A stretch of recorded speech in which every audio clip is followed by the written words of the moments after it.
오늘 새벽 필리핀에 수감 중이던 마약왕 박광렬이 국내로 송환됐습니다. 중동 정세 불안으로 인한 에너지 수급 불확실성이 커지면서 공공부문 차량 오부제가 시행됐습니다. 블록버스터 신약 기업 육성을 위한 제약 바이오 벤처 지원 방안이 나왔습니다. 연매출 10억 달러 이상의 기업 육성이 목표입니다. 지난해 불공정 무역 행위와 탈세 적발 규모가 크게 늘었습니다. 관세청이 민생물가 특별팀을 운영합니다. 여러분 안녕하십니까? 뉴스 첫 소식입니다. 필리핀에 수감 중이던 마약왕 박광렬이 오늘 새벽 국내로 송환됐습니다. 이재명 대통령이 이달 초 필리핀 마르코스 대통령에게 박광렬의 인도를 요청한 결과인데요. 정부는 앞으로도 초국가 범죄의 무관용 원칙으로 대응하겠다고 밝혔습니다. 이혜진 기자입니다. 마약왕 전 세계로 알려진 박광렬 씨는 지난 2016년 필리핀에서 한국인 3명을 살해한 사탕수수밭 살인 사건의 핵심 인물입니다. 필리핀 당국의 수감도에서도 국내에 마약을 대규모로 유통하는 등 조직범죄 자행 혐의를 받고 있습니다. 박 씨를 국내로 송환하기 위해 외교, 사법적 노력을 기울였지만 9년 넘게 난항이 이어진 상황. 초국가 범죄의 근절을 위한 이재명 대통령의 강력한 의지와 외교적 노력에 힘입어 우리 정부는 필리핀에 수감된 박 씨를 국내로 송환하는 데 성공했습니다. 이 대통령은 지난 3일 한 필리핀 정상회담에서 페르디난도 마르코스 주니어 필리핀 대통령에게 직접 박광렬의 임시 인도를 요청한 바 있습니다. 필리핀 교도소에서 호화 생활 중이란 논란이 불거진 박 씨를 한국으로 송환해 형사 절차를 진행하기 위함입니다.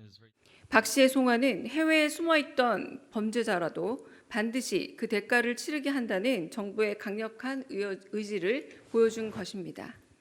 이 대통령의 임시인도 요청 후 우리 법무부와 외교부, 국정원 등이 필리핀 당국과 긴밀히 협의한 결과 송환 요청 한 달 만에 박광렬의 임시인도가 확정돼 있습니다. 박 씨는 수사기관으로 즉시 인계됩니다.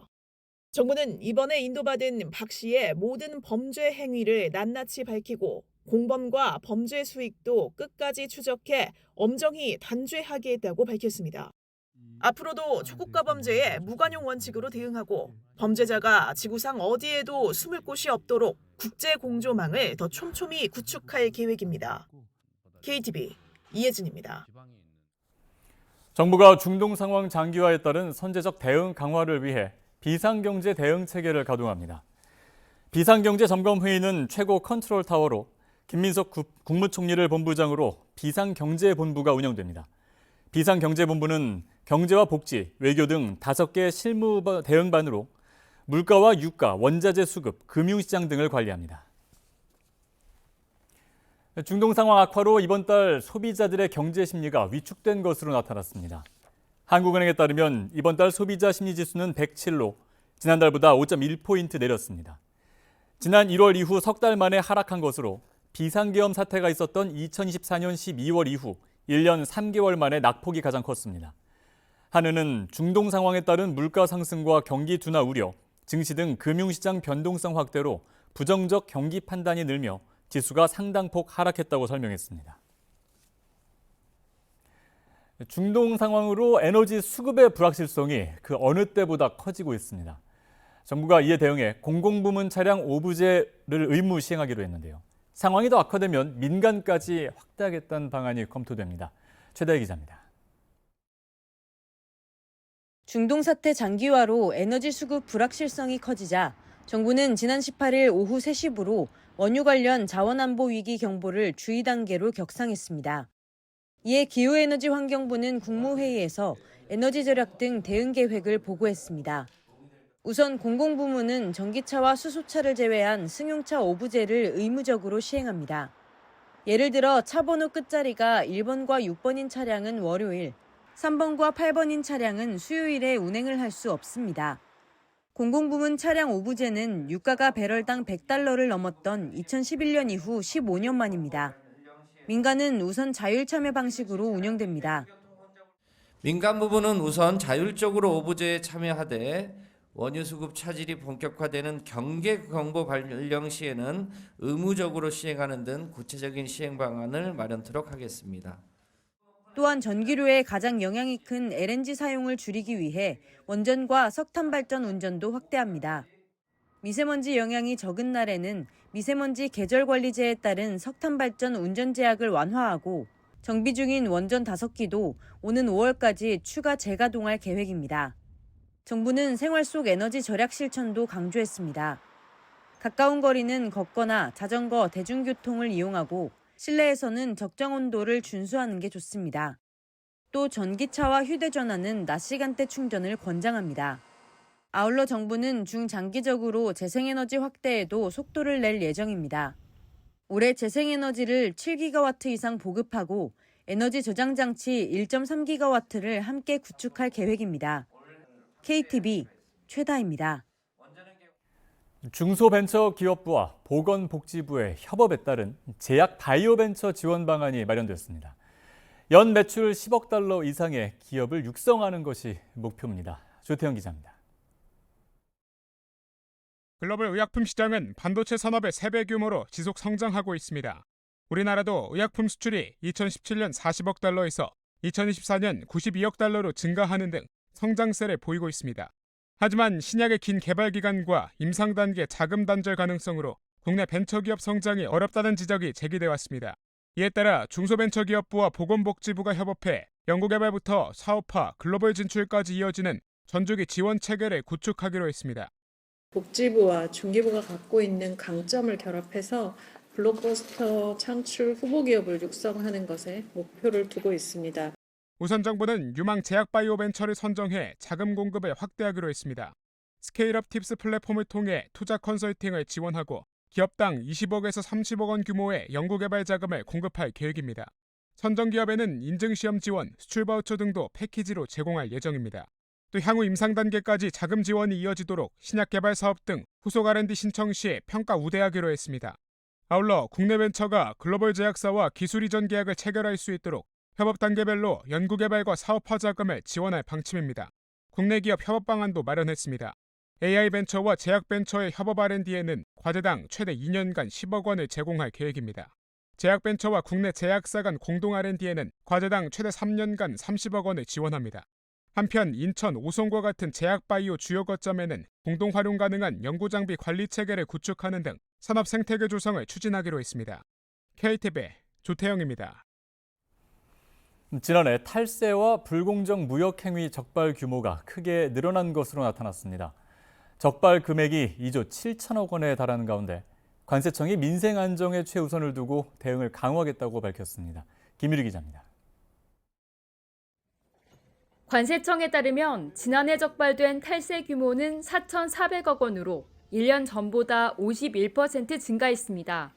국산으로 속여 파는 원산지 허위 표시 등 법규 위반까지 포함하면 전체 적발 금액은 2조 7천억 원이 넘습니다. 정부가 지난해 민생 안전과 공정 질서 확립에 관세 조사 역량을 집중한 결과입니다. 관세청은 전국 세관조사 관계관 회의를 열고 세부적인 대응 방안을 논의했습니다. 특히 고물가 속 국민 부담을 줄이기 위해 민생 안전을 최우선 과제로 삼았습니다. 외국에서 수입되는 먹거리 등이 국민들의 민생 물가에 영향을 미친 점을 감안해서 민생 물가 특별 점검팀을 운영하고 이를 중심으로 육류 등 국민 먹거리 품목을 대상으로 물가 안정, 저해 불법 행위에 대해 집중 점검을 하도록 하겠습니다. 국민의 생명과 안전을 위협하는 불법 행위에 대한 점검도 한층 강화됩니다. 산업 현장에서 사용되는 기계와 장비 가운데 안전성이 확인되지 않은 수입 제품의 불법 유통을 지속적으로 점검할 방침입니다. 또 올해 도입되는 정기 덤핑 심사 제도를 안착시켜 무역거래 악용 행위도 원천 차단할 계획입니다. 외국 기업의 덤핑 행위 등으로부터 국내 산업계를 보호하겠다는 겁니다. 이를 위해 정부는 서울과 부산, 인천 등 주요 세관의 전담 조직을 신설하고 악의적이고 지능적인 탈세는 끝까지 추적하는 특수조사팀도 확대 운영합니다. 다만 정상적인 기업 활동에 대한 부담은 줄입니다. 성실한 기업에 대해선 조사 기간을 단축하고 최근 중동 상황으로 어려움을 겪는 기업에는 관세조사 유예를 허용해 경영 부담을 낮춰주기로 했습니다. 정부는 국민의 삶을 보호하는 동시에 기업이 성장할 수 있는 환경을 만들어 나가겠다고 강조했습니다. KTV 김유리입니다. 최근 해외 자유여행 수요가 늘면서 온라인 여행사를 통한 현지 투어나 교통상품 이용이 증가하고 있습니다. 그런데 일정이 계약 내용과 다르거나 갑작스럽게 취소되는 등 소비자 피해도 함께 늘어나는 것으로 나타났습니다. 이리나 기자입니다. 온라인 여행사를 통해 해외 현지 투어를 예약한 장모 씨. 막상 현지에 도착해보니 사전에 안내받았던 일정과는 전혀 다른 프로그램이 진행됐습니다. 또 다른 소비자는 투어 출발을 하루 앞두고 최소 인원 미달을 이유로 갑작스럽게 일정 취소 통보를 받았습니다. 최근 3년간 소비자원에 접수된 해외 현지 투어와 교통상품 관련 피해는 246건, 지난 2022년 17건에서 지난해 93건으로 크게 늘었는데 올해도 증가세가 이어지고 있습니다. 가장 많은 피해 유형은 계약 불이행으로 안내된 일정과 다른 서비스가 제공된 경우가 30% 가까이 차지했습니다. 이어 출발 직전 취소 통보 등 계약 해제가 26.4%, 환불 거부 등 청약 철회가 25.6%로 뒤를 이었습니다. 특히 최소 출발 인원 미달로 인한 일정 취소의 경우 국외 여행 표준 약관에 따르면 여행사는 출발 7일 전까지 취소를 통보해야 하는데 실제로는 임박해서 알리거나 통지 기준 자체가 없는 것도 확인됐습니다. 가격 표시도 소비자를 혼란스럽게 했습니다. 온라인몰에서 상품 가격을 표시할 때 소비자가 필수로 지급해야 하는 총 금액을 첫 화면에 표시해야 하는데 일부 업체는 수수료 제외 가격만 보여주거나 어린이 요금으로 띄우는 식이었습니다. 조사 결과 41개의 상품에서 그 어린이 요금을 대표 가격으로 노출하거나 옵션 상품의 가격을 대표 상품의 가격인 것처럼 표시하는 기만적 표시 광고 사례가 확인됐습니다. 천재지변 등 불가항력 상황에 대한 환불 규정이 없는 업체도 절반에 달했습니다. 이에 소비자원은 온라인 여행사의 취소 통보 시점 준수와 명확한 총금액 표시를 요청했다고 밝혔습니다. 아울러 소비자들에게는 최소 인원 조건과 취소 규정, 최종 결제 금액을 꼼꼼히 살펴보고 환불 불가 상품은 신중히 구입할 것을 당부했습니다. KTV 이리나입니다. 제2의 프로포폴로 불리는 전신 마취제, 애토미 데이트 등을 불법으로 유통한 일당이 적발됐습니다. 텔레그램과 대포통장을 동원해 수사기관을 따돌리면서 4년 동안 44억 원어치를 팔아치웠습니다. 정유림 기자입니다. 상자 안에 뜯지 않은 주사기 수십 개가 들어있고 차량 트렁크에서는 배송을 기다리던 의약품 뭉치가 쏟아져 나옵니다. 전신마취 유도제인 애토미데이트와 스테로이드제입니다. 부산지방식약청은 의약품을 불법 유통한 혐의로 총책인 40대 A씨를 구속하고 도매상 대표 등 5명을 검찰에 송치했습니다. 이들은 지난 2021년부터 약 4년 동안 헬스장 트레이너 등에게 전문 의약품을 판매해온 것으로 조사됐습니다. 거래 횟수는 12,000여 차례, 금액은 44억 원에 달합니다. 이거 부작용이 뭐예요? 쓰는 분들에 따라 다르긴 한데 나는 무작용성, 간독성. 이게 부작용이 이렇게 큰데 이거 판매하시면 어떡해요? 이게 약사법 위반이에요. 이들은 철저히 보안 메신저인 텔레그램으로만 소통하며 치밀하게 수사망을 피했습니다. 증거인멸을 위해 대화 내용을 수시로 삭제하고 대포 통장을 사용하는 한편 발송인의 이름과 주소까지 수시로 변경했습니다. 이번에 압수된 애토미데이트는 약 16만 앰플로 동시에 32만 명이 투약할 수 있는 막대한 양입니다. 애토미데이트는 의료진 관리 아래 사용해야 하는 마취제로 호흡 억제나 의식 소실 등 심각한 부작용이 발생할 수 있습니다. 이 같은 위험성 때문에 올해 2월부터는 마약류로 지정돼 관리가 한층 강화됐습니다. 함께 유통된 스테로이드 역시 근육 강화를 목적으로 오남용될 경우 간과 신장 기능 저하, 호르몬 이상 등 심각한 부작용을 유발할 수 있습니다. 식약처는 불법 의약품 유통에 대한 단속을 강화하고 국민 피해 예방에 나서겠다고 밝혔습니다. KTV 정유림입니다.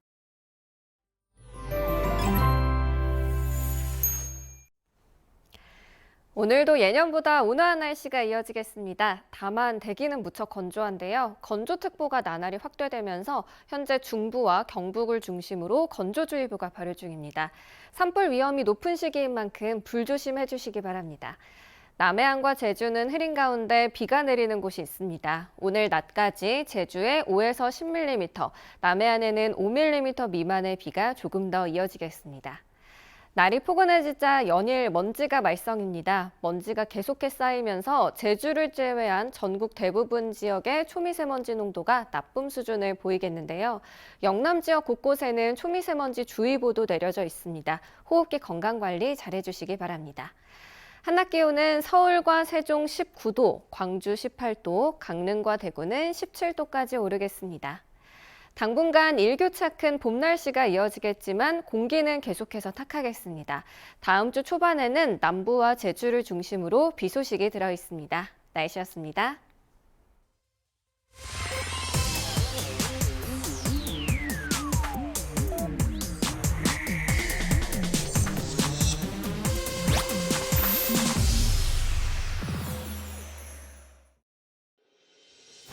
국민 고통을 악용한 부당한 돈벌이는 법과 원칙에 따라서 발본색원하고 일벌백계 해야 되겠습니다.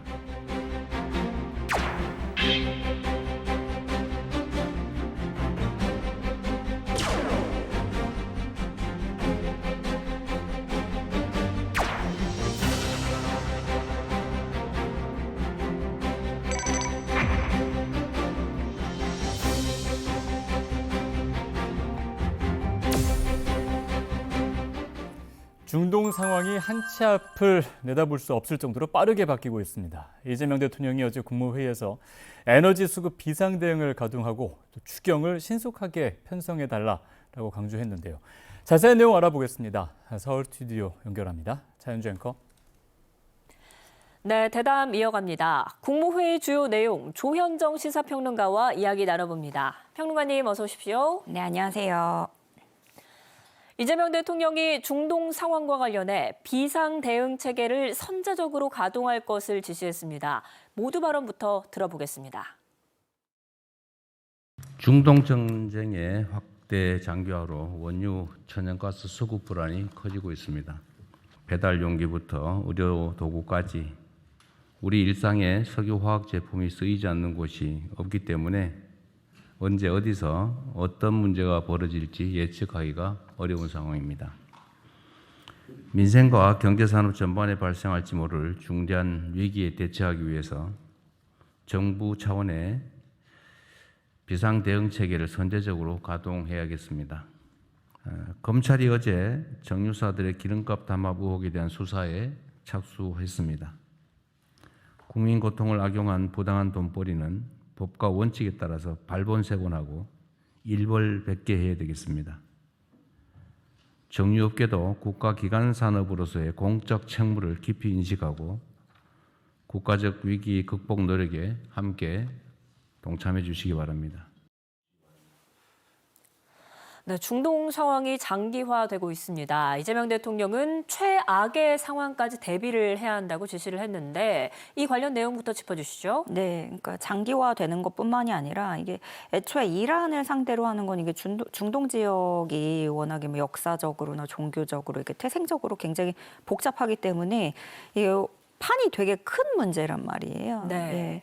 그래서 지금 좀 되게 확대될 수밖에 없는 상황이 됐고 원유와 천연가스 수급 불안이 계속 커지고 있는 그런 상황입니다. 게다가 국제에너지기구 IEA에서도 이번 위기는 1970년대 두 차례 그 오일 쇼크하고 2022년 러시아의 그 우크라이나 침공했을 때 그 쇼크보다도 그걸 다 모두 합쳐놓은 수준이다. 이렇게까지 좀 강하게 경고를 하고 나섰거든요. 네. 이재명 대통령은 이 배달 용기부터 의료도구까지 해서 우리 일상에 석유화학 제품이 안 쓰이는 곳이 없다는 부분을 지적하면서 그렇기 때문에 언제 어디서 큰 문제가 발생할지 좀 예측하기 어려운 상황이라고 진단을 했습니다. 네. 그렇기 때문에 각 부처는 수급 우려 품목을 꼼꼼하게 점검하고 대체 공급선은 우리가 어디서 찾을 수 있는지 이런 것들을 세밀하게 파악해서 대비책을 철저히 수립해 줄 것을 당부했습니다. 네, 그런데 이런 상황에서 최근 정유사의 기름값 담합 의혹이 제기되지 않았습니까? 이에 대해서 이재명 대통령이 위기를 악용한 이런 행태는 발본색원에서 일벌백계해야 된다고 강조를 했네요. 네, 정유사의 이런 기름값 담합 의혹에 대해서 수사에 착수를 한 상태고요. 네. 이재명 대통령이 그 정유사 기름값 담합 행위에 대해서 방금 짚어주신 대로 국민 고통을 악용한 돈벌이 수단, 부당한 돈벌이다. 네. 이렇게 규정을 했고요. 이런 행위는 법과 원칙에 따라서 발본색원하고 일벌백계해야 된다는 부분을 강조했습니다. 그러니까 정유업계를 향해서도 쓴소리를 냈어요. 국가기관 산업으로서의 어떤 의무, 책무, 그리고 그런 감각이 있어야 된다는 거. 공적 책무를 깊이 인식해야 된다고 얘기를 했고요. 그러니까 그 국가적 위기 극복 노력도 같이 해야 된다. 예, 그런 책무를 잊어서는 안 된다라는 부분을 강조했습니다. 또 오는 27일 이 석유 최고가격제 2차 고시가 실시됩니다. 네. 2주 만에 이제 갱신을 하기로 했던 거였기 때문에 그런데 이제 27일에 나올 2차 고시는 사실 국제유가가 그 사이에 뛰었기 때문에 어쨌든 국제유가를 따라갈 수밖에 없거든요. 우리가 아무리 낮춰도. 그래서 이번에 2차 고시는 그 전보다 가격이 오를 것으로 전망이 되고요. 네. 이 대통령은 이 가격 인상이 불가피한 상황이지만 국민 삶에 미칠 영향을 조금이라도 덜기 위한 그런 구체적 방안을 신속히 마련해야 된다고 주문했습니다. 네, 에너지 수급 불안이 커지고 있는데요. 이런 상황에서 이재명 대통령은 석탄 화력발전소 폐쇄 일정 조정을 검토하라고 지시했습니다. 화면으로 보고 오겠습니다.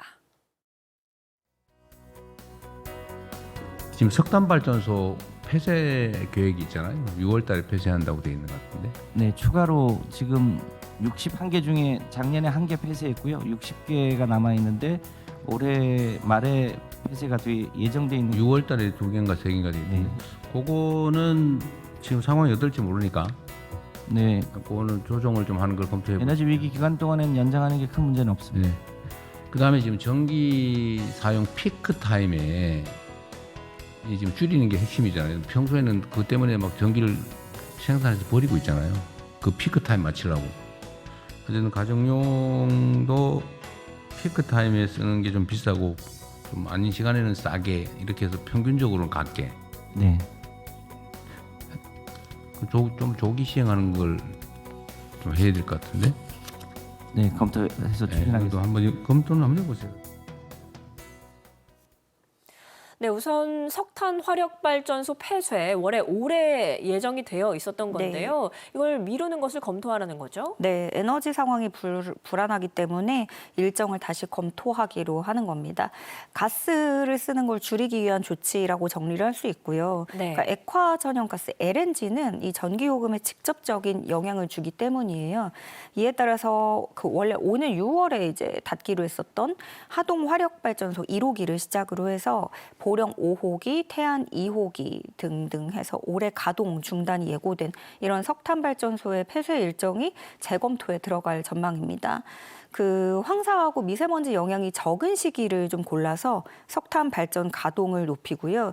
발전량이 늘어난다고 하더라도 그 대기 오염 방지 시설을 더 가동하는 걸로 확대를 해서 어떤 미세먼지 배출이 갑자기 급격하게 늘지 않도록 좀 관리를 할 거고요. 네. 그리고 또 그 전력 수요가 낮은 기간, 봄, 가을이나 명절 기간 동안 이렇게 운영과 안정에 지장이 없는 선에서 그 안에서 이제 정비 중인 원전의 재가동을 한다든가 이런 식으로 해서 원전의 이용률도 같이 높이기로 했습니다.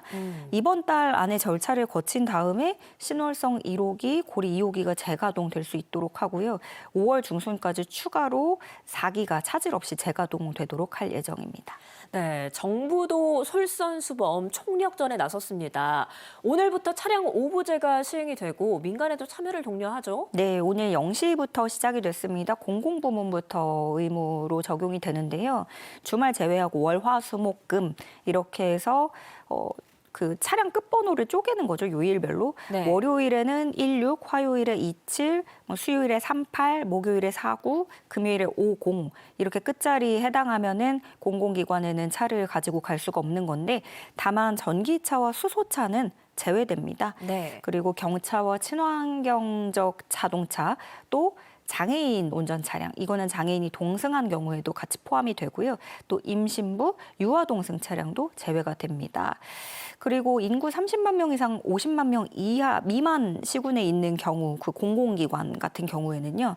이럴 때도 어떤 그 대중교통 접근성이 굉장히 열악한 곳이라든가 그리고 장거리 출퇴근자 이런 경우에는 또 오부제를 피할 수 있게 됩니다.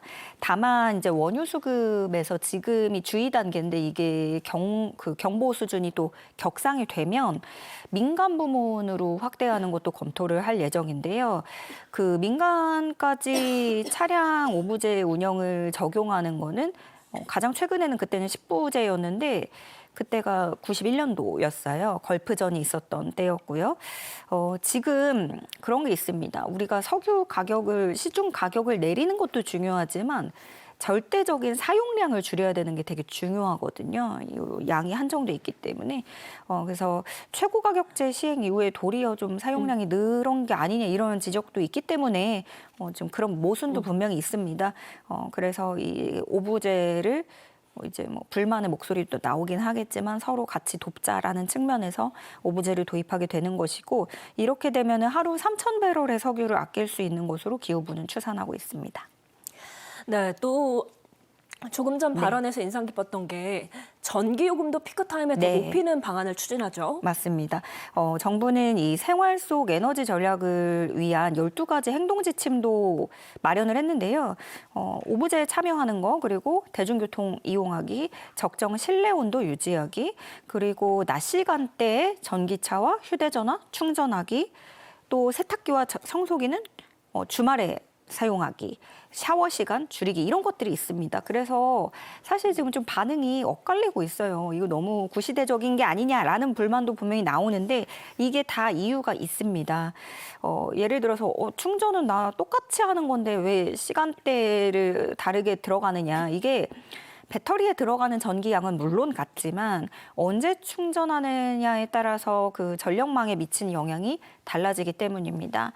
신재생 에너지 발전량이 뭐 높은 때, 낮은 때 이런 차이가 또 있고요. 그리고 또 왜 휴대전화를 우리가 잘 때 밤에 충전을 하면은 새벽 내내 종일 꽂아놓게 되거든요. 또 그런 측면도 있고요. 그리고 이제 핵심은 전기 사용 피크 타임의 사용량을 줄이자. 라는 게 핵심이 되는 건데요. 산업용 전기 같은 경우에는 이 재생에너지 발전량이 많은 낮 시간 사용을 유도하고 오후 3시부터 9시까지 이 피크 타임에는 좀 사용을 억제하는 그런 내용을 기후부가 앞서 이런 내용의 개편안을 내놓은 적이 있어요. 근데 이거는 산업용 전기에 해당하는 얘기죠. 그래서 이재명 대통령은 가정용도 좀 피크 타임에는 비싸게 그리고 다른 시간대에는 좀 싸게 그렇게 해서 평균적으로는 같게 키 맞추기를 할 수 있도록 제도를 조기 시행하는 걸 검토할 것을 지시하기도 했습니다. 네, 중동 상황 대응을 위한 조속한 추경 편성도 지시했습니다. 화면으로 보고 오겠습니다. 이제 전쟁 추경 관련된 건데 이게 이제 일부 보도가 나가니까 이런저런 갑론을박이 생기더라고요. 네. 몇 가지는 예를 들면 왜 세금으로 지원하냐? 빚내서 지원 또 하는 거냐? 퍼주냐? 왜 지역화폐로 주냐? 뭐 이런 등등의 지적이 있어요. 그래서 이번 추경은 초과세수, 예상되는 초과세수로 하는 거지 빚내서 하는 거 절대 아닙니다. 그리고 빚내서 만약 초과세수가 없었다면 빚을 내서라도 해야 돼요. 이럴 때 쓰자고 빚을 내는 건 빚이라는 제도가 있는 거죠. 어려우니까 다 허리띠 졸라매자 그러면 큰일 납니다. 영양실조 걸린 사람은 참아라가 아니고 돈을 빌려서라도 영양 보급을 해줘야 되는데 지금처럼 위기 상황이 되면 재정으로 그걸 메워줘야 되는 거예요. 네, 이른바 전쟁 추경, 석유 최고 가격제라든지 취약계층 지원이라든지 필요한 곳에 신속하게 예산을 지원하려면 신속한 추경 편성이 중요할 것 같아요. 네, 이재명 대통령도 이 중동 전쟁 충격이 갈수록 커지는 가운데 전쟁 추경 편성의 그 처리는 빠르면 빠를수록 효과가 커진다고 내다봤습니다. 그럼 추경을 짜면 이걸 어디다가 어떻게 현명하게 쓸 것인지 이게 되게 중요한데요. 민생 안정을 꾀하고 산업의 피해는 최소화하고 공급망을 안정시키는 것을 주요 목표로 잡고 있습니다. 그렇게 해서 꼼꼼하게 세부 내용을 설계해 줄 것을 주문을 했고요. 특히 중요한 대목을 좀 언급을 했는데 이게 미리 전체 규모, 추경 얼마, 몇 조 이렇게 딱 정해놓고 거기에 끼워 맞추는 방식이 아니라 실제 현장의 필요를 충실하게 반영한 그건 적정 수준의 규모로 편성을 해야 된다라는 점도 강조했습니다. 네, 한편 이번 추경과 관련해서 예산 낭비다 이런 지적도 네. 있었는데 이재명 대통령은 빚을 내서 추진하는 게 아니다라고 선을 그었어요. 예, 이게 뭐 정부가 추경하는 것에 대한 평가가 엇갈립니다. 늘 그래왔고 그리고 특히나 이게 정치적으로 좀 해석이 되는 면이 많고요.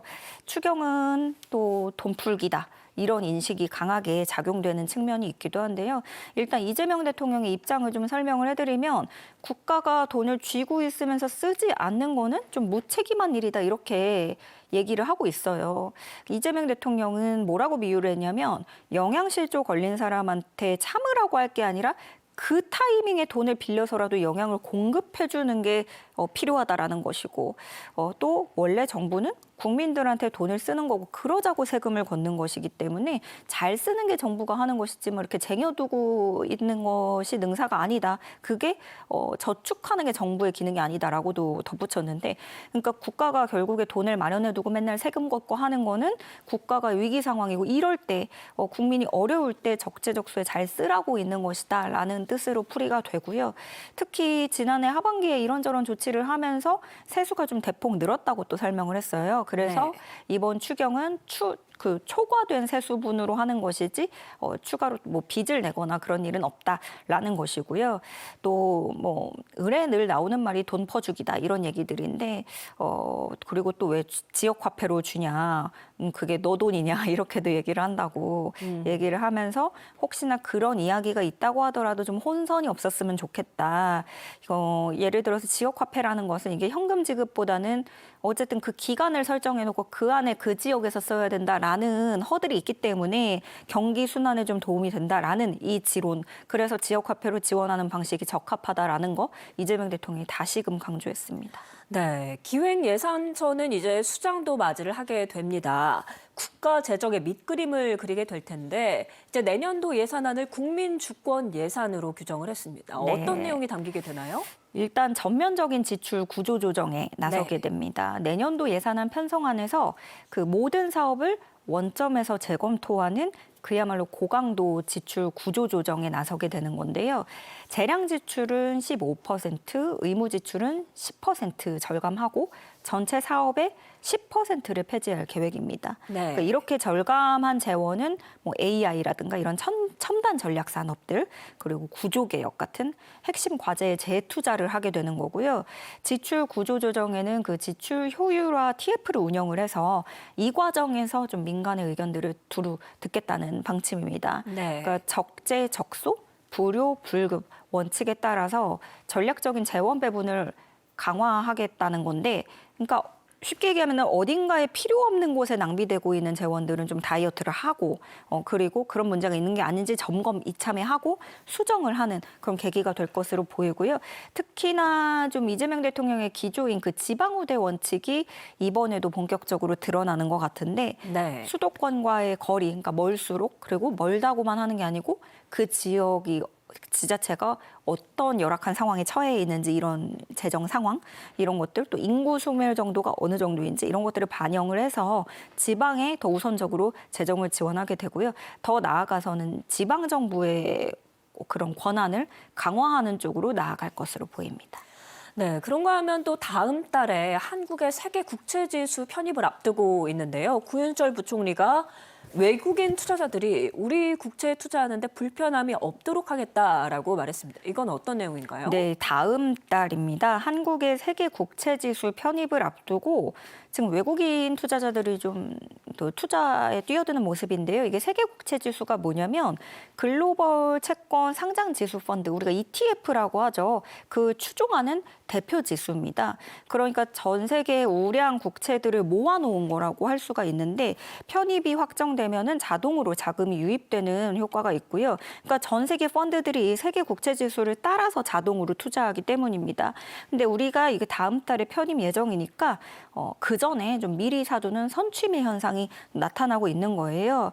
외국인 투자자들이 이제 국고채 매수하는 경향은 최근 한 달 사이에 되게 뚜렷해졌는데요. 지난 16일에 10년 만기 국고채가 4,800원어치가 팔렸고 네. 지난달 26일에는 그 20년 만기 국고채를 400억 원어치 매수하는 모습을 보였습니다.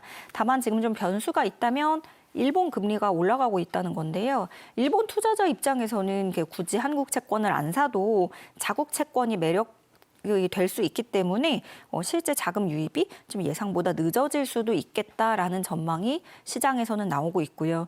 구윤철 부총리는 이 편입을 차질 없이 준비하겠다고 밝혔습니다. 네, 또 그런가 하면 이재명 대통령은 부동산 투기 근절 의지를 다시 한번 강조했습니다. 화면으로 보고 오겠습니다.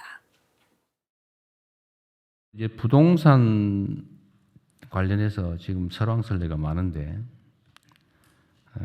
여전히 그런 인식이 있는 것 같아요. 부동산 불패, 어떻게 시장이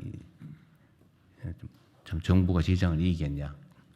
결국은 정치적 이유로 압력이 높으면 포기하겠지, 버티자, 이런 사람들이 좀 있는 것 같습니다. 근데 이 부동산 투기를 방치하면 나라 망합니다. 네, 그게 그 욕망에 따른 저항이 불가피하긴 한데 그걸 이겨내지 못하면 이 정부의 미래도 없어요. 이 나라의 미래도 없습니다. 엄정하게 그리고 촘촘하게 0.1%의 물샐 틈도 없게 모든 악용 가능성 이걸 완전히 배제하고 철저하게 준비를 해야 됩니다. 정치적 고려 전혀 할 필요 없습니다. 네, 투기를 방치하면 나라 망한다. 이른바 망국적인 부동산 투기 다시 한번 언급을 했습니다. 투기 차단 대책을 좀 더 촘촘하게 마련하라고 지시를 했죠. 네, 방금 들으셨다시피 이재명 대통령이 이제 좀 되게 좀 스트레이트하게 표현을 했어요. 지금 분위기가 정부가 시장을 이기겠느냐라는 인식도 있고 또 결국엔 정치적 이유로 압박을 받으면 또 물러나게 될 것이고 너 포기하겠지? 그럼 버티는 게 낫겠다? 좀 이런 심리들이 기저에 있을 것이다. 네. 그런데 이거는 그동안에 너무 켜켜이 쌓여온 학습이라는 거를 알고 있는 거죠. 그래서 그런 어떤 욕망, 부동산을 어쨌든 간 내가 노후에 그래도 든든하게 갖고 있으려고 그걸 사는 국민들이 나쁜 건 아니거든요. 근데 이제 정부가 그렇다고 이제 이랬다 저랬다 하면은 이 나라의 미래가 없다라는 식으로 좀 강한 의지를 내비친 거고 특히나 그 부동산은 심리전에 가까운데 네. 그동안 지금까지 이게 욕망이 이겨왔던 그게 너무 학습 패턴이 된 것이고 그래서 또 기득권들은 결과적으로는 늘 욕망의 편을 들어줬고 그 결과가 지금까지 쌓인 것이다 이렇게 진단이 나온 건데요. 그리고 또 이 부동산 값을 계속 이제 모르겠습니다. 이 나비 효과가 어떤 식으로 발현이 될지는 저도 좀 조심스럽게 지켜보는 입장이고 이 부동산 시장을 그냥 두지 않고 규제가 들어갈수록 또 이제 어쨌든 간 부작용이 나오는 것도 그동안에는 사실이었기 때문에 네. 우려스럽게 지켜보고는 있습니다만 일단 지금 정부가 바라보는 시각은 이렇습니다. 부동산 값이 이렇게 되니까 이게 전반적인 물가를 끌어올리는 거에는 역할을 하고 있다는 거죠. 기업이나 산업 쪽에서는 비용이 올라가고 네. 그럼 또 생산비가 올라가니까 경쟁에서 뒤처지고 물가는 또 오르고 이런 악순환의 문제 그리고 요인이다라고 진단을 하고 있는 것이고요. 그래서 이제 제도 설계를 물샐 틈 없이 꼼꼼하게 해달라고 당부를 했고 그 담합이나 시세 조작 같은 그런 부정 행위에 대해서도 엄정하게 대응할 것을 지시했는데 특히나 정치적인 고려는 할 필요가 없다라고 했어요. 이거는 굉장히 정치적인 해석이나 여러 부수적인 잡음은 개의치 않고 갈 길을 가겠다라는 굉장히 강한 의지의 표현이거든요. 또 본인의 X 계정에는 이제 외국의 주요 도시 같은 경우랑 우리나라 이 보유세 비교 분석한 기사를 또 공유하기도 했는데 조만간 이 보유세와 뭐 세제, 금융대책 이런 것들 전방위적으로도 나올 것으로 보입니다. 네, 뿐만 아니라 인구 감소 지역 활성화를 위해 추진하는 이른바 반값 여행에 대한 내용도 논의됐습니다. 화면으로 보고 계십니다.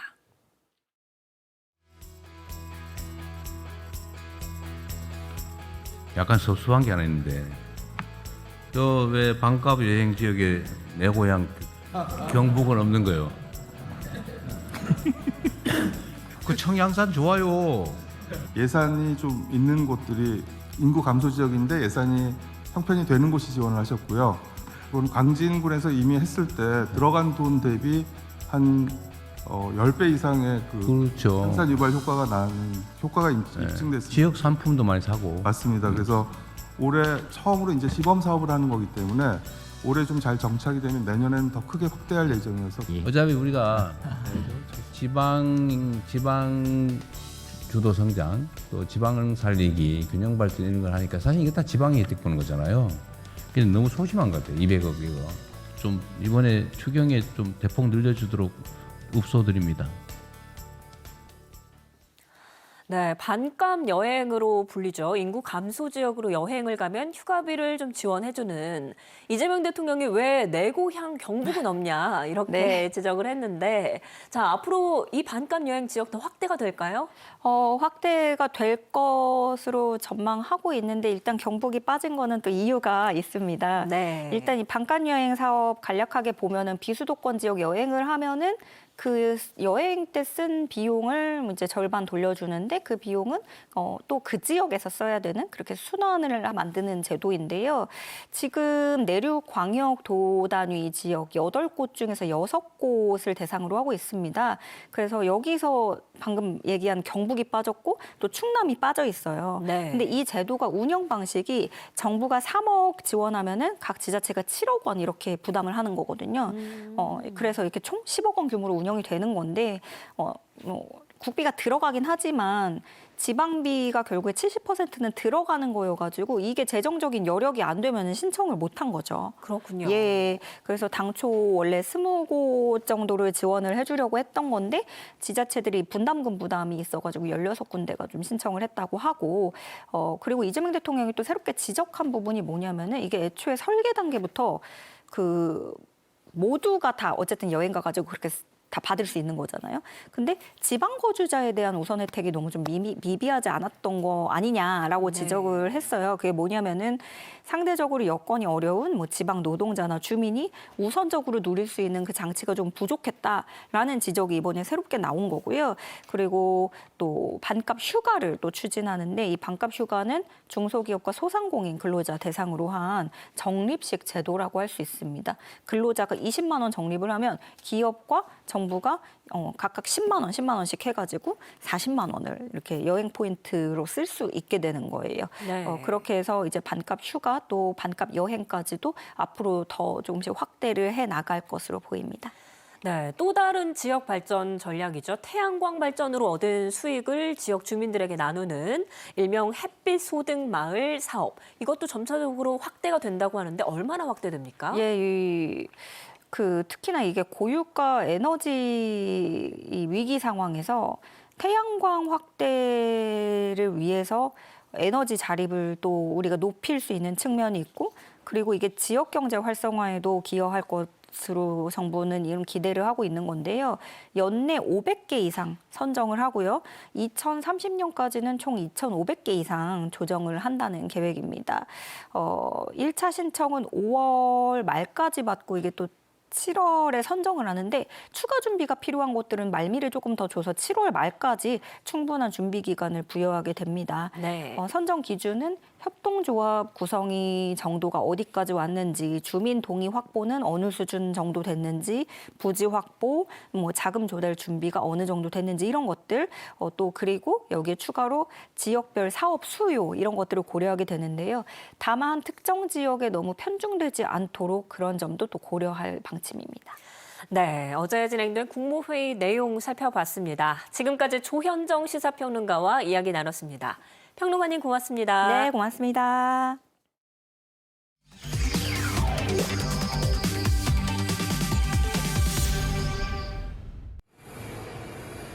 월드투데이입니다. 미국과 이란 간 긴장 국면 속에서 트럼프 대통령이 의미심장한 발언을 내놨습니다. 이란이 미국의 에너지와 관련된 막대한 선물을 제공했다고 밝힌 건데요.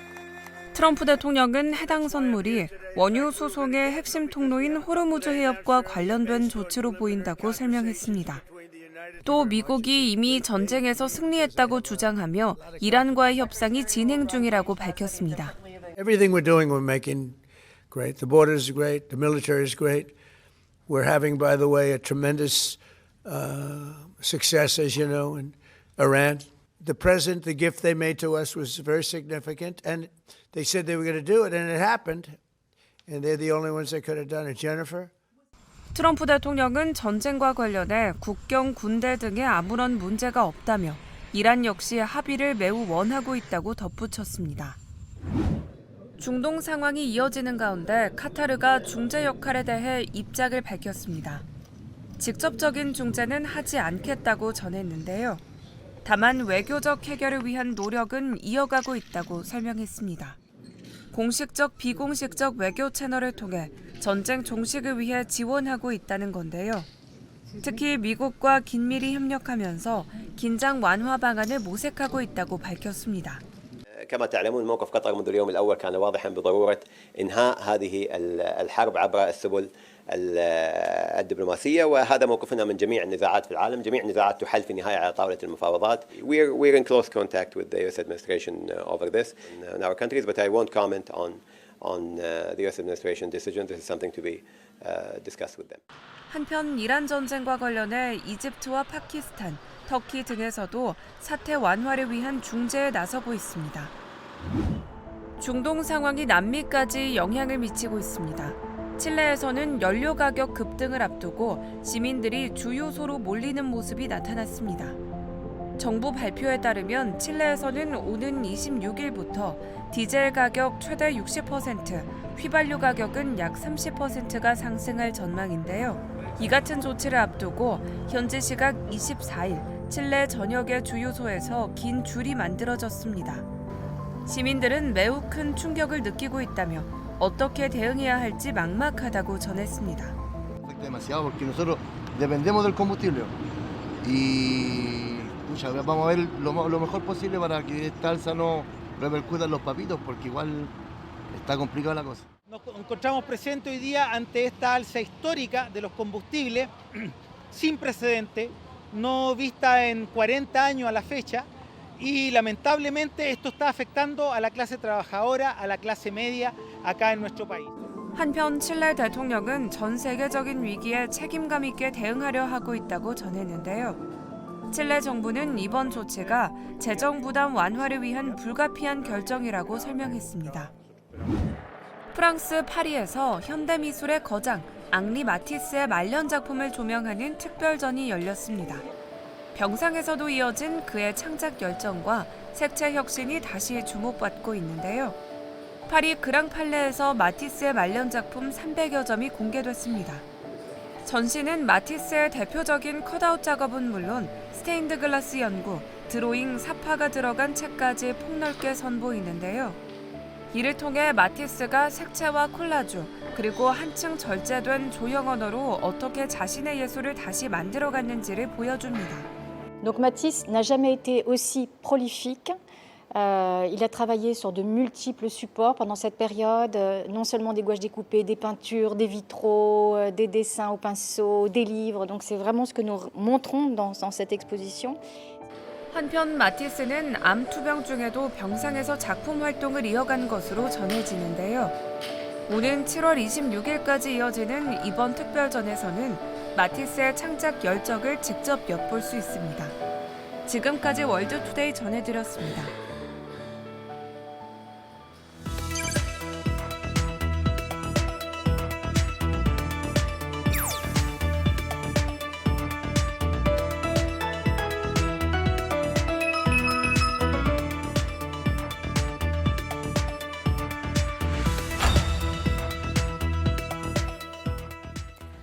이재명 정부의 제1기 경제사회노동위원회가 출범했습니다. AI 전환, 양극화 등 노동시장의 구조적 과제를 풀기 위한 사회적 대화가 다시 시작됐는데요. 자세한 내용 박명준 한국노동연구원 선임연구위원과 함께 이야기 나눠봅니다. 위원님 안녕하십니까? 네, 안녕하세요. 네, 새 정부와 함께 경사노위도 새롭게 출범을 했습니다. 이번에 그 자리에 참석을 직접 하셨는데 혹시 어떤 자격으로 참석을 하신 건지 그리고 그 자리 분위기는 어땠는지도 궁금합니다. 저는 경사노위 위원은 아니고요. 네. 이번에 경사노위 본연회를 개최한 후에 특별히 이후에 바로 대통령이 주재하신 토론회가 열렸는데요. 거기 제가 짧게 발제를 하는 자격으로 참석을 했었습니다. 분위기는 굉장히 화기애애하고 그러면서도 또 좀 무게감 있는 분위기였다고 느껴집니다. 네, 화기애애한 자리, 서로 다른 입장에 있는 그 주체들이 또 한 자리에 있었다라는 그 자체만으로도 의미가 있는 것 같은데요. 경사노위 1기 출범을 맞아서 이재명 대통령의 모두 발언도 이어졌습니다. 화면으로 보고 오겠습니다. 경제사회노동위원회인데 이 구성 관련해서 얘기를 했더니 그런 얘기를 해요. 이용만 하더라. 특히 노동계에서 그런 얘기를 하죠. 강제로 표결하고 막 의결해가지고 내 마음에도 없는 걸 막 강제로 시키니까 이용만 해먹으니까 안 해야 돼. 아예 대화를 안 하겠다. 이번에는 그 의결하고 이런 거 하지 말자. 일단 대화하고 좀 서로를 인정하고 정말 모두가 동의하는 그런 건 몰라도 의결해서 그 구성원 누구한테 일방적으로 압박을 하거나 이런 건 하지 말자. 이용당했다 이런 소리 안 나오게 이런 좋겠고요. 대화를 통해서 우리가 새로운 길을 한번 열어봤으면 좋겠습니다. 네, 새 정부의 경사노위 1기, 자 어떤 배경에서 출범을 하게 된 건가요?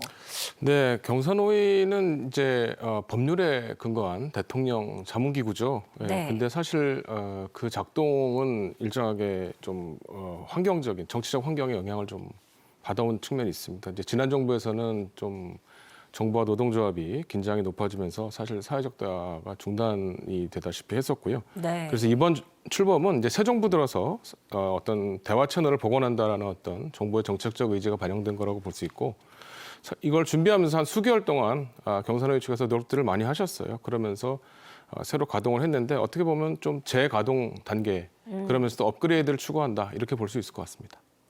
네, 이번 출범식에 조금 전에 보셨다시피 대통령이 참석을 했습니다.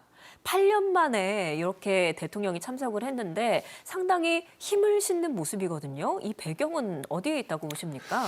그거는 아무래도 우리 사회의 어떤 사회통합의 필요성에 대한 강한 어떤 공감을 하고 계신 느낌이 드는데요. 네. 지금 뭐 인구 감소, 고령화, AI, 뭐 산업 전환, 뭐 무역 갈등 이런 여러 가지 난제들이 우리 사회를 지금 대두에 있죠. 그래서 복합 네. 대전환이다 이런 얘기를 하는데요. 거기에서 이제 뭐 양극화라든지 이 전환의 충격이라든지 세대 간 갈등이라든지 이런 문제들이 지금 우리의 발목을 좀 잡고 있습니다. 그래서 이런 문제들은 사실은 사회 구성원들이 함께 해법을 찾는 어떤 조정의 노력이 있어야 되고요. 그것을 위한 어떤 하나의 중요한 플랫폼으로 경사노위를 재가동시키겠다라고 하는 그런 의지를 정부가 이번에 강하게 표출한 거라고 생각합니다. 네, 사회적 대화의 복원이 필요하다. 그 연장선에서 위원님께서 직접 토론회에 발제도 해주셨는데요. 그 내용 저희가 화면으로 준비했습니다. 화면으로 함께 보시죠. 선진국 대한민국의 불평등과 양극화의 그늘이 드려져 있죠. 그 핵심지대에 바로 노동시장이 있습니다. 노동시장 격차가 확대되고 있는 양상이 제어가 되지 않고 있고요. 또 저임금 노동시장이 더 확산되고 있다는 이야기들도 계속 들려오고 있습니다. 아주 성급한 대타협을 먼저 하기보다는 저는 신뢰를 축적해 나가는 것이 중요하다고 생각합니다. 일단은 성공 사례나 새로운 개혁의 어떤 경험들을 귀납적으로 서로 만들어 나가고 그것이 축적되어서 그런 어떤 공동의 투자에 기반해서 이후에 대타협을 이뤄낼 수 있으면 하는 바람입니다. 네, 위원님께서 신뢰 축적이 중요하다라고 강조를 해주셨고요. 정부는 이번 경사노위 출범을 사회적 대화 2.0이라고 규정을 했습니다. 2.0이라면 그 앞에 버전들도 있었을 텐데 어떤 점이 다르고 또 어떤 의미가 있습니까? 네, 사회적 대화 2.0을 강조하는 이유는 아무래도 단지 대화의 복원이 아니라 업그레이드를 지향한다. 미래지향적으로 어떤 새로운 방식을 추구하겠다라는 네. 의지가 담겨 있는데요. 구체적으로 이런 것들이 있습니다. 그러니까 노사정이 사실은 주로 끌고 나갔는데 사실 그 과정에서 국민은 그럼 어떻게 되냐라는 이제 판단을 할 수 있어요. 근데 여기서 공론화를 통해서 국민의 참여 요소를 좀 더 결합시키겠다라는 취지가 담겨 있기도 하고요. 또 아까도 말씀드렸듯이 뭐 인구라든지 기술이라든지 기후라든지 굉장히 굵직한 어떤 구조적인 변동의 의제, 어떻게 보면 중장기적으로 풀어야 될 의제를 여기서 과감하게 사실 끌어안는 측면도 있고요. 네. 또 그동안 부침이 심했던 걸 좀 극복하기 위해서 보다 제도적으로 안정적이고 상시적인 기구로서 정권의 어떤 성격과 무관하게 작동할 수 있는 기반을 만들겠다라고 하는 강한 어떤 그런 의지도 그 안에 담겨 있다고 볼 수 있습니다. 네, 그렇군요. 또 이번 경사노위에서는 노사정 대표들이 함께 공동 선언문도 발표했습니다. 내용 듣고 오겠습니다. 노사정은 우리 사회가 직면한 인구 구조 변화, AI, 녹색 전환 등 복합 대전환의 위기와 양극화의 위기 앞에서 미래 세대를 위한 지속 가능한 공동체를 구축해야 한다는 시대적 사명에 공감한다. 첫째, 지속 가능한 성장과 양극화 해소를 위한 사회적 대화를 추진한다. 둘째, 복합 대전환의 위기 극복을 위해 노사정이 공동으로 노력한다. 셋째, 사회적 대화 체계를 개선하여 사회적 대화의 중심 플랫폼으로서 역할과 시스템을 재구축한다. 이러한 세 가지 원칙 하에서 노사정은 사회적 대화를 전면 복원하면서 대전환기 상생 협력 모델을 구축하는 대타협을 추진한다. 네, 보신 것처럼 이번 출범식에서 노사정 대표들이 함께 공동 선언문을 발표했습니다. 이 선언문에 어떤 의미가 있는지 그리고 앞으로 경사노위가 어떤 역할을 맡게 될지 이 부분도 궁금합니다. 네, 이번에 선언문은 사실은 일단은 이 복합대전환의 위기 자체를 노사정이 공동의 어떤 과제로 삼겠다라고 하는 의지를 표출한 것이다라고 볼 수 있어요. 그리고 그 안에 사실은 주창하는 어떤 내용에 양극화 해소와 지속 가능한 성장 이 두 가지를 사실은 같이 내세웠거든요. 이런 것들이 이제 정책의 어떤 방향, 어떤 사회 통합과 새로운 성장 동력의 구축이라는 것이 그 안에 담겨 있다고 볼 수 있고요. 경사노위가 바로 이것을 만들어 나가는 국민과 노사정이 함께 그 방향성에 대해서 사실은 토론하고 그 결과를 사실은 이제 구축해내서 이후에 정책 결정으로 이어지게 만드는 하나의 채널로서 역할을 하겠다라고 하는 의지를 표명한 것이라고 볼 수 있습니다. 네, 그렇다면 앞으로 이 경사노위에서 다루게 될 구체적인 의제도 궁금한데요. 지금 어떤 현안들이 테이블에 올라 있습니까? 네, 이번 경사노위 1기에서 지금 의제로 삼고 있는 주요한 것들은 뭐 인구구조 변화와 일자리, 또 AI와 전환, 또 노동시장의 양극화 해소, 산업안전, 노사관계 제도 개선 이런 것들이 굵직하게 의제로 설정돼 있고요. 청년 일자리 문제, 공무원 교원 노사관계 문제, 지역고용 문제 이런 것들도 함께 의제로 담겨져 있습니다.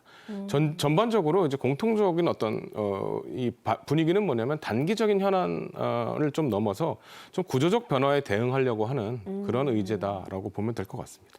구조적 변화에 대응하는 그런 의제들, 정말 다양한 현안들이 올라와 있는데 이 중에서 그렇다면 가장 시급하다라고 꼽는 의제는 어떤 걸까요?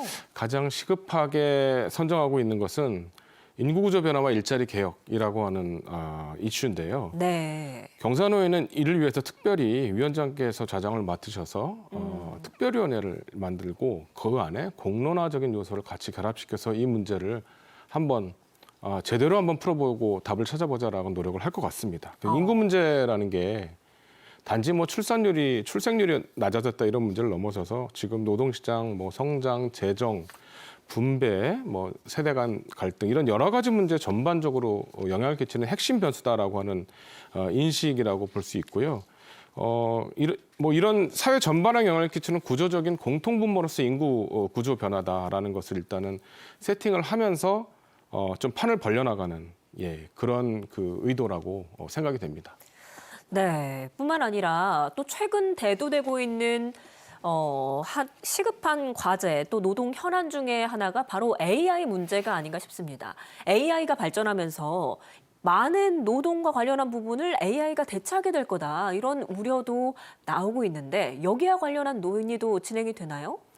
네, 경사노위는 AI 전환과 관련된 의제별 위원회도 구축해서 논의를 심화시킬 계획으로 있는데요. 네.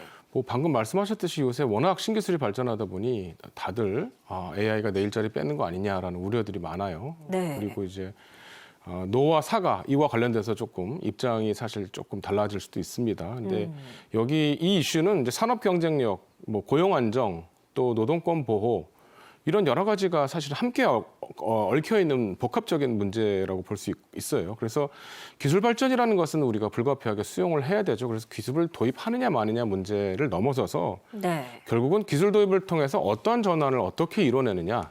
그래서 그 과정에서 발생하는 비용이나 또 이익을 어떻게 새롭게 나누느냐 이런 문제들이 핵심 쟁점이 될 거라고 보고요. 그래서 경사노위에서 아마 이런 것들에 대한 어떤 답을 찾아가는 노력을 할 거고 정리하면 어떤 신기술과 네, 이 시각 청와대 브리핑이 열리고 있습니다. 현장으로 가보겠습니다. 비상경제 상황실 구성, 운영 계획에 대해 브리핑하겠습니다.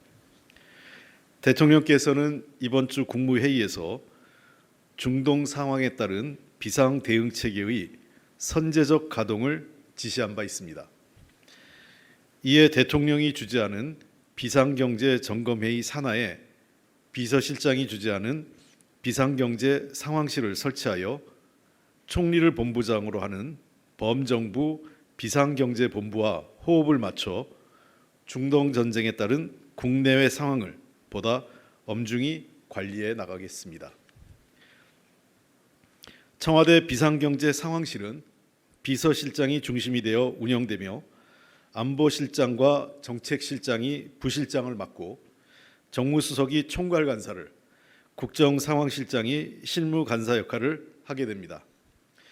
비상경제 상황실 아래에는 거시경제 물가 대응반, 에너지 수급반, 금융안정반, 민생복지반, 그리고 해외 상황 관리반의 5개 실무 대응반을 운영하며 각 대응반은 청와대 수석급이 반장을 맡게 됩니다. 아울러 각 대응반장은 부처 장관을 책임자로 하는 정부 실무대응반의 업무 추진 상황을 점검하게 되며 국정상황실은 청와대 실무대응반 활동을 종합 점검하여 그 결과를 매일 아침 현안점검회의에 보고할 예정입니다. 점검 결과는 정기적으로 국민 여러분께 설명드리도록 하겠습니다. 이상입니다. 질문 있으시면 말씀해 주시기 바랍니다. 네, 청와대에서 진행된 브리핑 듣고 오셨습니다.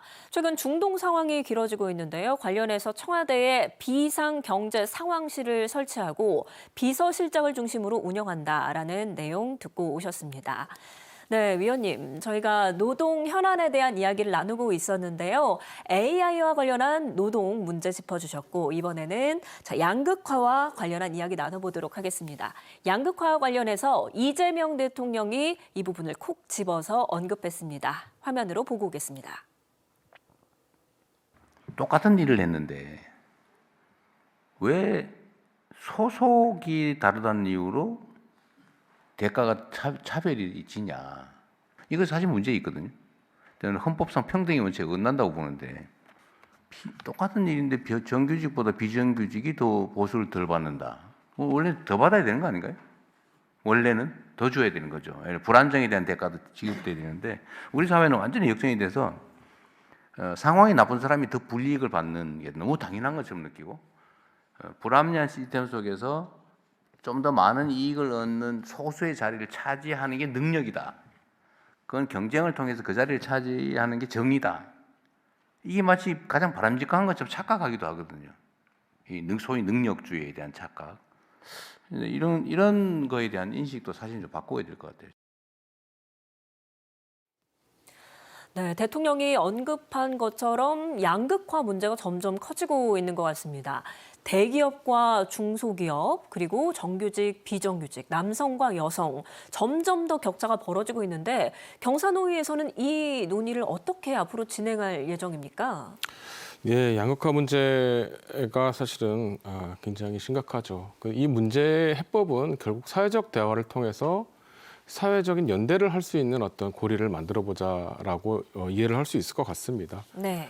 그동안 근데 이런 논의들을 많이 했지만 굉장히 좀 그랜드한 비전을 가지고 한 번에 대타협을 하려고 하는 노력도 하고 그랬는데 사실 큰 실효성이 없었거든요. 네. 오히려 작은 영역들이지만 뭐 업종이든 지역이든 뭔가 좀 서로 움직일 수 있는 경험과 그런 이 계기를 만들어내서 어떤 연대적인 방식의 어떤 새로운 질서를 만드는 경험을 축적해 나가고 그걸 기반으로 해서 자신감도 얻고 신뢰도 쌓고 하면서 나중에 대타협의 어떤 길을 이렇게 다져 나가는 그런 방식의 경로가 필요하지 않을까 싶고요. 제가 알기로는 경사노위도 사회적 대화 2.0을 내세우면서 그런 식의 경로를 만들어내려는 생각을 가지고 있는 것으로 알고 있습니다. 네, 대화의 폭을 넓히고 신뢰를 쌓아 나가다 보면은 앞으로 조금 더 타협의 길이 넓어지지 않을까 이런 이야기 해주셨고요. 자, 마지막으로 새 정부 1기 경사노위 앞으로의 운영 계획 그리고 중점적으로 추진해야 할 과제들을 좀 정리해서 말씀해 주신다면요. 네, 뭐 앞서 말씀드렸듯이 우리 사회의 어떤 구조적인 문제, 난제를 대화를 통해서 한번 도전해 보자라고 하는 취지로 사회적 대화 2.0이라는 어떤 모토를 걸고 지금 경사노위가 기획이 됐는데요. 좀 저는 어쨌든 간에 성과를 만들어내는 방식으로 갔으면 좋겠는데 그게 또 성과에 대한 집착이 아니라 조금 더 깊은 대화, 그다음에 조금 더 뭐랄까 급하지 않고 서로의 입장을 어떤 듣고 이해하는 방식의 소통 질서를 만들면서 그러다 보면은 이제 조금씩 해법이 보이거든요. 그러한 방식의 사회적 대화가 진행돼서 결과적으로 노사 당사자들 그리고 국민 모두에게 효능감 있는 어떤 사회적 대화, 사랑받는 사회적 대화가 됐으면 좋겠습니다. 네, 알겠습니다. 지금까지 박명준 한국노동연구원 선임연구위원과 이야기 나눴습니다. 위원님, 오늘 말씀 고맙습니다. 네, 감사합니다.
뉴스 전해드립니다.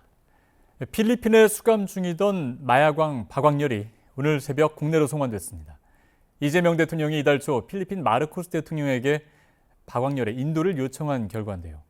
정부는 앞으로도 초국가 범죄의 무관용 원칙으로 대응하겠다고 밝혔습니다. 이혜진 기자입니다. 마약왕 전 세계로 알려진 박광렬 씨는 지난 2016년 필리핀에서 한국인 3명을 살해한 사탕수수밭 살인 사건의 핵심 인물입니다. 필리핀 당국의 수감도에서도 국내에 마약을 대규모로 유통하는 등 조직범죄 자행 혐의를 받고 있습니다.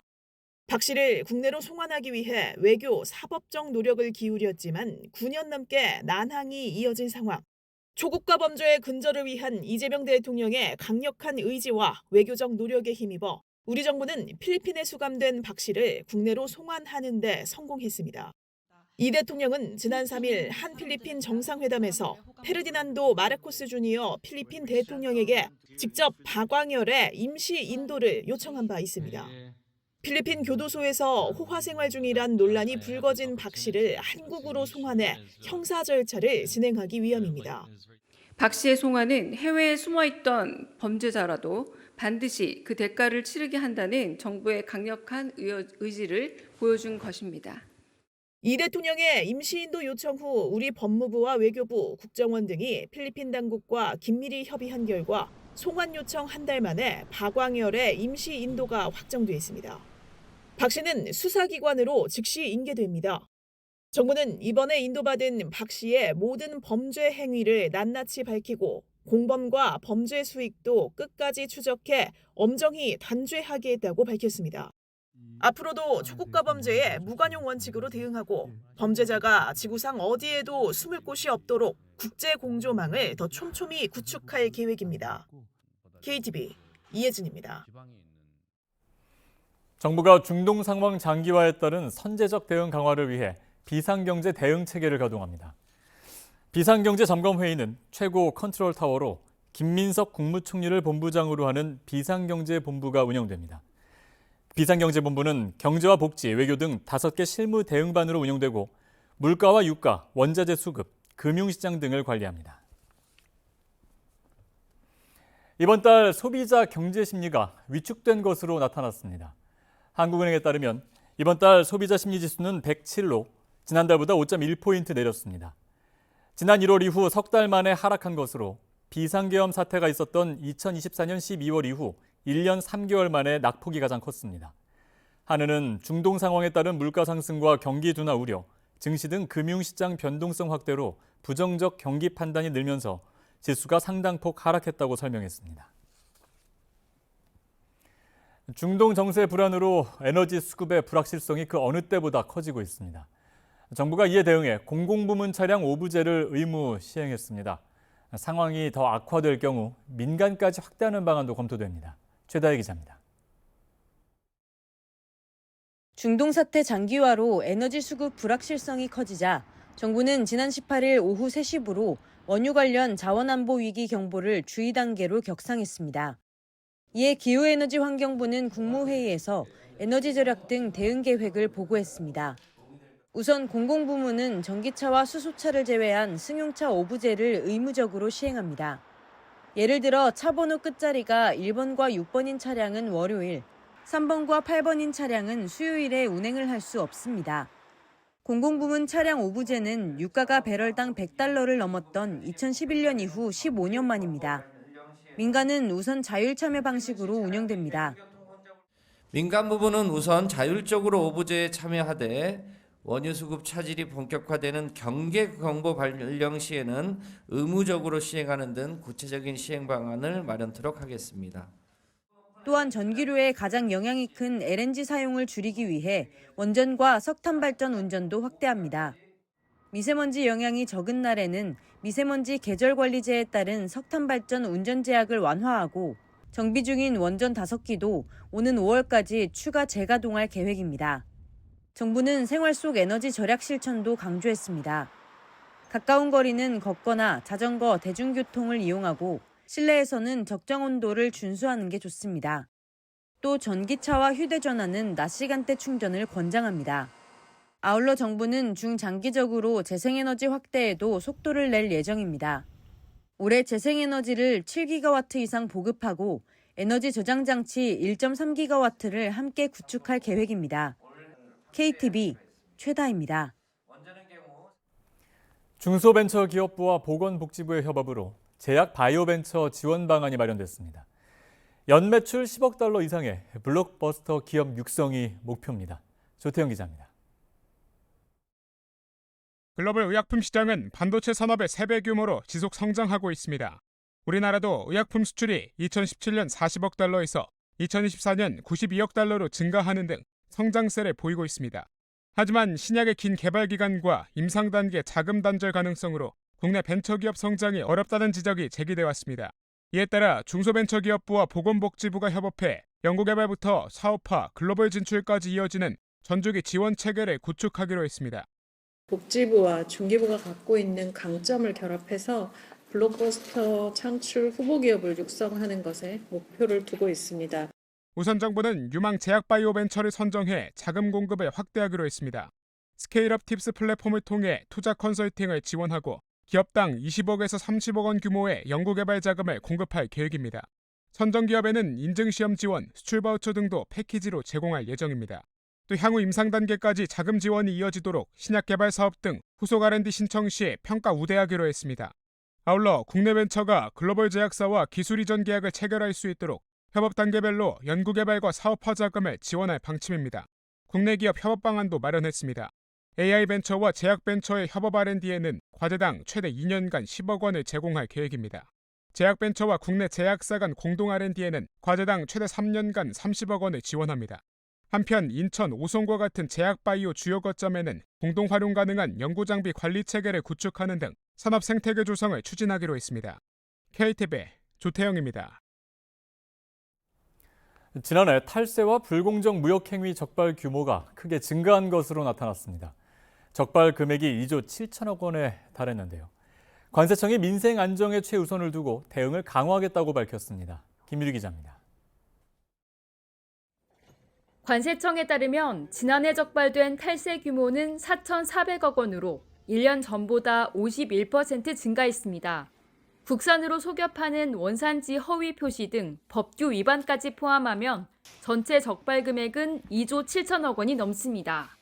정부가 지난해 민생 안전과 공정 질서 확립에 관세 조사 역량을 집중한 결과입니다.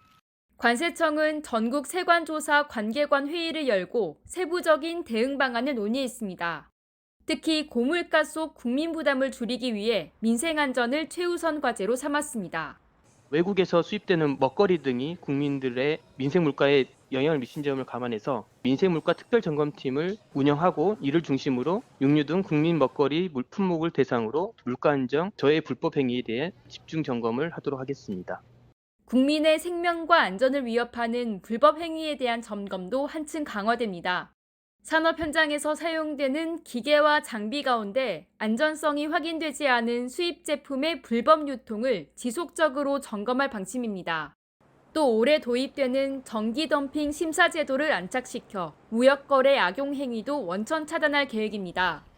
외국 기업의 덤핑 행위 등으로부터 국내 산업계를 보호하겠다는 겁니다.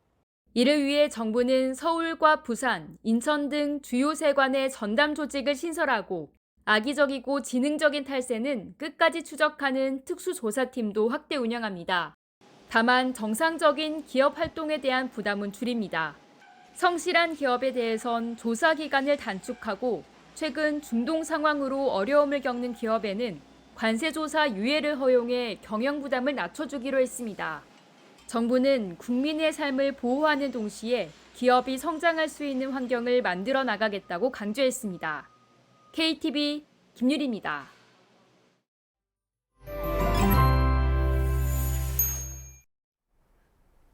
맑고 포근한 날씨가 이어지면서 대기가 메말라가고 있습니다. 건조특보가 나날이 확대되면서 현재 중부와 경북을 중심으로는 건조주의보가 발효 중인데요. 산불 위험이 높은 시기인 만큼 불조심해 주시기 바랍니다.